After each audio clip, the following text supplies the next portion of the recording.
TV를 보다 무심코 천장을 봤는데 엄지손가락만한 바퀴벌레가 나를 보며 웃고 있던 모습. 땡땡킬러나 모기채를 가지러 간 사이 흔적도 없이 사라진 바퀴벌레를 생각하며 오늘 밤 자기는 글렀다 라며 깊은 고심에 빠진 적이 있으실 겁니다. 과연 집에서 서식하는 해충들은 종류가 얼마나 있을까요? 오늘은 집에서 발견할 수 있는 해충들에 대해서 알아보도록 하겠습니다. 개미는 매우 흔한 가정 해충으로 음식과 물만 있어도 여러분의 집에서 빠르게 군체를 형성할 수 있습니다. 개미가 한번 들어오기 시작하면 제거하기 어려울 수 있기 때문에 애초에 개미들이 여러분의 집에 들어오지 않도록 하는 것이 중요합니다. 가장 통제하기 어렵고 징그러운 벌레, 바로 바퀴벌레입니다. 바퀴벌레는 습하고 어두운 환경을 좋아하기 때문에 바퀴벌레의 침입을 막기 위해서는 집을 깨끗하고 건조하게 유지하는 것이 가장 중요합니다. 가끔 야외 활동 후 귀갓이 딸려 들어온 것들이 있는데 발견 즉시 처리해주는 것이 중요합니다. 우리나라 말로 빈대라고 부르는 벌레입니다. 요즘 한국에선 발견하기 어렵지만 외국에선 공용 침대를 쓰는 곳에서 심심찮게 발견할 수 있습니다. 빈대는 사람의 피를 먹고 사는 해충인데요. 우리가 자는 밤에만 활동하기 때문에 발견하기가 어렵고 방에서 방으로 빠르게 퍼질 수 있습니다. 침대 밑에 수천 마리 새끼 빈대들을 보면 모기나 바퀴벌레가 신사라고 여겨질 만큼 정말 끔찍하답니다. 흰개미는 주식이 목재입니다. 나무를 먹고 사는 만큼 나무로 만든 집이나 건축물의 구조를 파괴하는 등 심각한 피해를 입힐 수 있습니다. 우리나라 아파트의 경우 콘크리트 구조라 크게 마주할 일은 없지만 기후가 따뜻하고 목조로 된 단독주택일 경우에는 나타날 확률이 있습니다.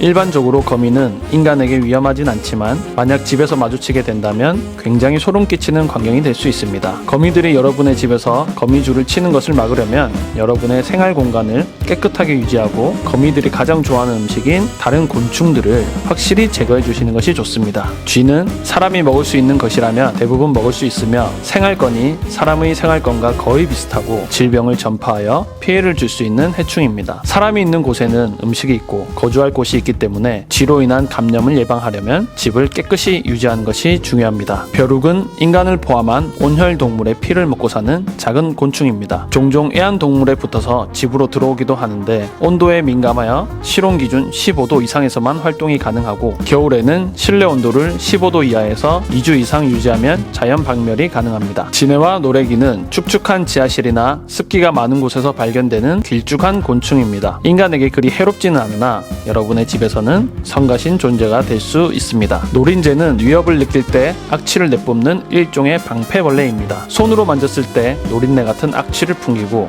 웬만한 살충제로는 죽지도 않습니다. 가로수와 비슷한 높이의 저층 아파트 방충망에 때때로 붙어있기도 하며 살충제를 사용하여 붙어있지 못하게 하는 것이 좋습니다. 돋보기로 봐야 확인될 정도로 작은 크기여서 육안으로 발견하기가 힘드나 무리를 지어 다니기 때문에 곧잘 발견되기도 합니다. 책을 먹고 살아서 책벌레라고도 불리우며 고온다습한 환경을 좋아하여 여름철 신축 아파트에서 많이 발견되기도 합니다. 귀엽게 생긴 모습과 달리 해충이고 번식력이 엄청나서 한번 나타나기 시작하면 이 작은 곤연벌레에게도 시달릴 수가 있습니다. 벽지를 기어다니는 모습을 볼 수 있고 저장성 곡물, 사료, 말린 채소 등에 피해를 주는 해충입니다. 쌀에 구멍을 뚫어 알을 까는 해충입니다. 쌀 안에서 성장하여 성충이 되면 쌀을 뚫고 나오는 녀석입니다. 분명히 쌀통을 밀봉해 두었는데 쌀 바구미가 보여 몹시 놀라고 어떻게 들어갔는지 머리가 아픕니다. 사실 처음부터 쌀에 알을 깐 상태로 포장되어 우리에게 배송되기 때문입니다. 습한 하수구 주위에서 유독 많이 보이는 나방파리는 사람을 물거나 병을 전염시키는 등 크나큰 위해를 끼치진 않지만 그냥 존재 자체로 찝찝함을 유발하기에 해충으로 분류합니다. 성충이 하수구에 알을 낳는데 하수구 마개를 열고 손으로 만져보면 미끌미끌한 물때가 띄어있는 곳에 알을 낳습니다. 오늘은 이렇게 집안에서 나오는 다양한 해충들에 대해 알아봤는데요. 사실 세세하게 분류하면 종류가 훨씬 더 많습니다. 다음 편에는 좀 더 디테일하게 해충들에 대해서 샅샅이 알려드리도록 하겠습니다. 그리고 우리는 이 해충들의 박멸을 목표로 컨텐츠를 제공할 예정입니다. 구독과 좋아요 눌러주시면 컨텐츠 만드는 데 도움이 됩니다.